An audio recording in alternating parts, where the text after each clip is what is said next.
This is the Dollemore Daily, and I'm Jesse Dollemore. I am back after a week or so. The lovely and talented Brittany Page and I took a trip to New York City. Thanks to Cliff Schechter for filling in for those Thursday and Friday. We had a fantastic time. And now I'm back for a week of 1 year post-cancer scans and tests. And yesterday I had a CT scan. On Friday I have a colonoscopy and a endoscopy. That might be the first time I've said that word correctly publicly. I've been calling it an endoscopy for a year. But anyway, so I'm 1 year post-cancer after my surgery, and now it's a bunch of tests. So it'll be spotty. I'm going to try to get videos done tomorrow night in advance of Thursday, so you're not left in the lurch, and then through the weekend. Anyway, thanks for sticking around. Thanks for being here. Thanks for all the support through everything that goes on in my tumultuous health life. Let's talk about Tommy Tuberville, a guy that I'm sick of talking about, but a guy that I think is important to continue to keep in our purview as an enemy of the United States military at the very least. And, you know, I would venture an argument that he is an enemy to the country and our democratic system. He's said many times that I'm all for the military. I'm the most military person that's ever lived, even though he's never donned the uniform. He's never stood in the gap actually serving his country in the military. He rides his daddy's coattails like it's a race. And he was on with Laura Ingraham last night, and I was going to play these clips in reverse. One is Breonna Keeler at CNN kind of explaining what is at stake here, explaining what's happening once again. And I would go through the entire morass and explain it, but it would be disjointed because I don't have a script here. So she is scripted, and she really is very poignantly explains what is on the line, what is taking place relative to the Commandant of the Marine Corps having a heart attack because he's overworked doing multiple jobs that aren't his particular billet, is how it's explained in the Marine Corps. And I was going to play that first, but instead what I'm going to play is his reaction on Laura Ingraham last night, explaining that the military, they just can't get it together. They're trying to put a team together, and they can't do it. As though he has nothing to do with it, as though he's not responsible for the very serious problems that are being faced by military members right now. First, a very brief clip from him on Laura Ingraham last night. I'm all for the military, and we're in a tough time right now because our military is struggling to actually put a group together, whether it's Army, Navy, Air Force. I don't work for Senator McConnell. You know, I like him fine. I work for the people of Alabama and the taxpayers of this country. I thought we're pro-life. I am, and we're going to fight that. Buzzword bumpkin over here. Everything he says is spoken in conservative platitudes and buzzwords. I'm all for the military. They're having a hard time putting a group together. Says Tommy Tuberville, the football coach who represents a state he doesn't even live in. Completely stepping aside as though he has nothing to do with the current problem with the military putting a group together.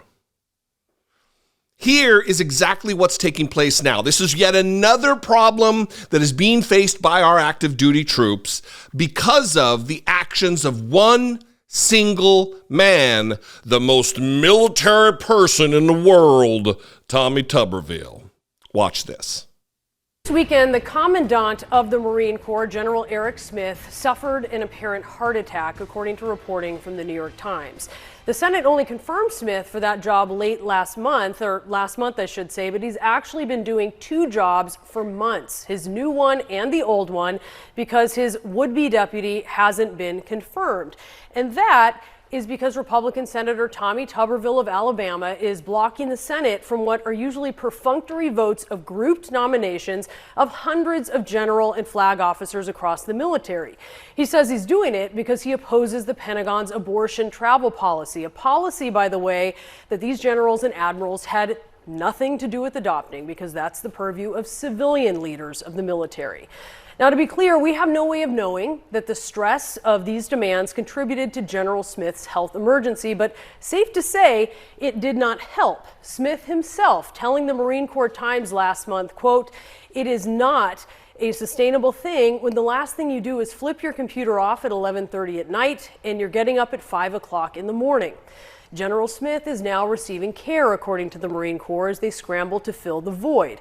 Because, as I mentioned, Smith does not have a confirmed deputy. The Senate hasn't confirmed an assistant commandant of the Marine Corps, hat tip Tommy Tuberville. The senior-most general at Marine Corps HQ, Lieutenant General Karsten Heckel, is now filling in for Smith. And Heckel was already doing two jobs because, yet again, Tommy Tuberville's holds, according to military.com. So now General Heckel's responsible for what, 4 jobs? But you'll get no sympathy or action on the part of an elected official, Tommy Tuberville, at all. The bloviating with buzzwords bumpkin, Tommy Tuberville. Actively hurting our military readiness in a time of uncertainty on a global stage, while proclaiming himself to be all for the military. I'm the most military person, while he actively and singularly harms military readiness in the United States. And this hits a little home for me because I'm a Marine.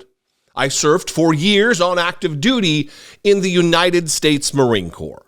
I mean, I could only wish and dream of being as military as Tommy Tuberville. All I did was actually serve. But, I look up to him in the stature of such a military man as Tommy Tuberville.